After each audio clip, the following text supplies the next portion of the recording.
రషీద్ రషీద్ నువ్వు ఒక్కడివే చనిపోతావురా ఆంధ్రులకందరు. ఈ ఒక్క మహా కళాకారుడు హీరోలకు జీరోలను చేసి పడేస్తాడు. ప్రియమైన మిత్రులారా, కళ్ళుండి ప్రపంచాన్ని చూడలేని మనం ప్రజలకు గొప్ప సందేశాన్ని ఇచ్చాడు. రషీద్ ఇంకో పాట పాడమంటున్నాడు. ఏదో పాడు, చెప్పింది పాడు.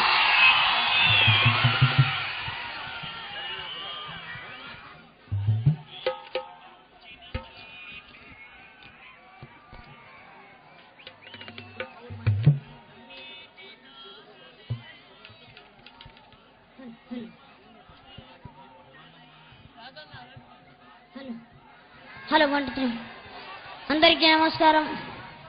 నా పేరు రషీద్.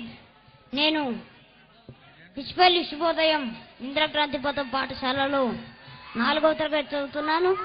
మా గురువు పేరు మాస్టర్ గంగాధర్. రెండు యువకులారా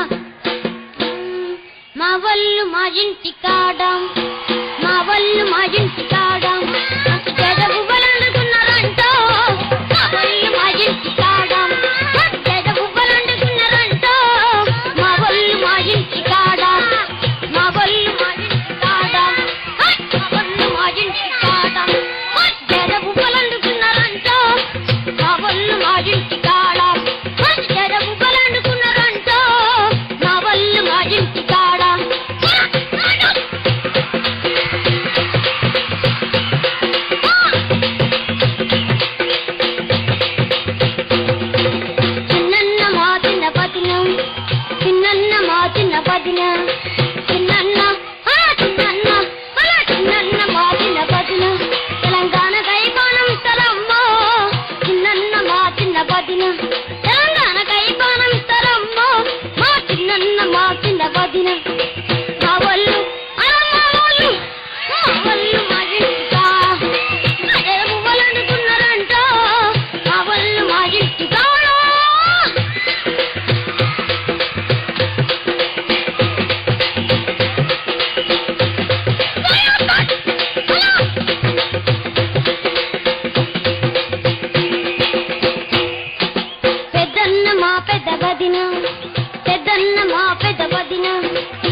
రషీద్, నీవు కలలుగన్న తెలంగాణ వస్తుంది.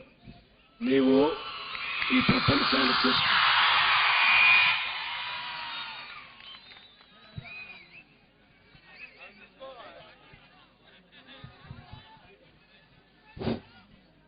ఇప్పుడు సంగంరెడ్డి పృథ్వీ రాజు గారు తెలంగాణ ఐక్య కార్యాచరణ కమిటీ నాయకులు తమ సందేశాన్ని ఇవ్వాల్సిందిగా కోరుతున్నారు.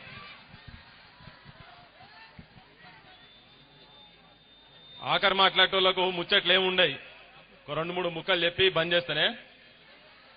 విద్యార్థులు ఎక్కువ మంది ఉన్నట్టున్నారు కదా ఇక్కడ.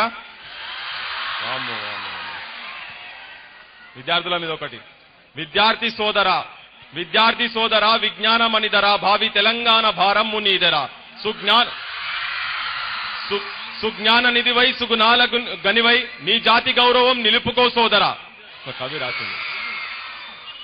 మొన్న మధ్య గదరన నేను ఒక వారం రోజుల కింద తెలంగాణ తొర్రూరుకు సంబంధించిన ఏరియాలో ఒక 5-6 మంది తెలంగాణ గురించి చనిపోయినటువంటి విద్యార్థుల కుటుంబాలను దర్శిస్తేందుకు పోతా ఉండే, వాళ్ళని కలిసి వస్తాను తల్లిదండ్రులను కలిసి వస్తాందుకు పోతుంటే తోవలో పోతుంటే గొర్రెల మంద పోతుంటే చిన్న పిల్లాడు అటు పెద్ద ఆయన కూడా ఉన్నాడు, చిన్న పిల్లాడు కూడా ఉన్నాడు, అంటే బడికి పోవాల్సిన పిల్లాడు.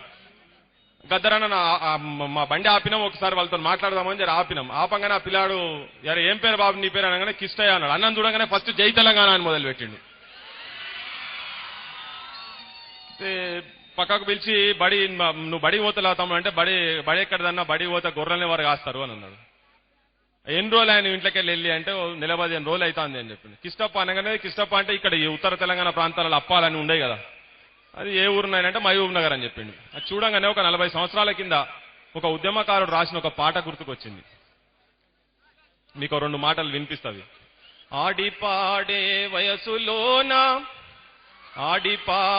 వయసులోన చదువు సంధ్యాలేమీ లేక, ఆడిపాడే వయసులోన చదువు సంధ్యాలేమీ లేక, గొర్లగాసి బర్లాగాసి చిన్ని తమ్మయ్యా, గొర్లగాసి బర్లాగాసి చిన్ని తమ్మయ్యా, నువ్వు గోవులల్లో కలిసినావా చిన్ని తమ్మయ్యా, నీ కన్నీరు నా కన్నీరు నీ కన్నీరు నా కన్నీరు కలిగినోళ్లకు పన్నీరాయే, ఒంటిగా ఓ శోకం పెట్టే చిన్ని తమ్మయ్యా, నీ దంటగా తోడుంటారా చిన్ని తమ్మయ్యా, నీ వెంటనే తోడుంటారా చిన్ని తమ్మయ్యా. 40 సంవత్సరాల కింద రాసిన పాట అది, దాదాపు 35-40 సంవత్సరాల కింద రాసిన పాట. అప్పటి నుంచి ఇప్పటి వరకు ఏమైనా పరిస్థితులు మారినాయి అంటే ఆ రోజు గదే పరిస్థితి పోరాటం, మళ్ళీ ఇప్పటికి గదే. బడికి పోకుండా కూడా ఇప్పటి వరకు తెలంగాణ జిల్లాలలో విద్యార్థులు గొర్రెలు కాసుకుంటా, అంటే విద్యార్థులు కావాల్సిన వాళ్ళు గొర్రెలు కాసుకుంటా బర్రెలు కాసుకుంటా తిరిగే బతుకులు ఇక్కడ తెలంగాణలో ఇంకా ఉన్నాయని కనిపించింది. దాని తర్వాత ఇంకా కొద్దిగా స్టేజ్ నేను ఎక్కువ అంటే నీటి రంగం గురించి ఎక్కువ చెప్పారు కనుక నేను కొద్దిగా విద్యారంగం గురించి 2 ముక్కలే చెప్తా. దాని తర్వాత సరే ఇవాళ పరిస్థితి ఆ పరిస్థితి అట్లుంటే సరే బళ్ళెల పోయేట్టుల పరిస్థితి ఎట్లున్నది ఇవాళ తెలంగాణలో ఇప్పటి వరకు అంటే ఇంకా 30% చెట్ల కిందనే బళ్ళున్నాయి. ఈ చెట్ల కింద బళ్ళ గురించి 94లో గద్దరన్న ఒక పాట రాసిండు. 94 చూడ్రి 94 2010 16 సంవత్సరాల కింద ఒక పాట రాసిండు.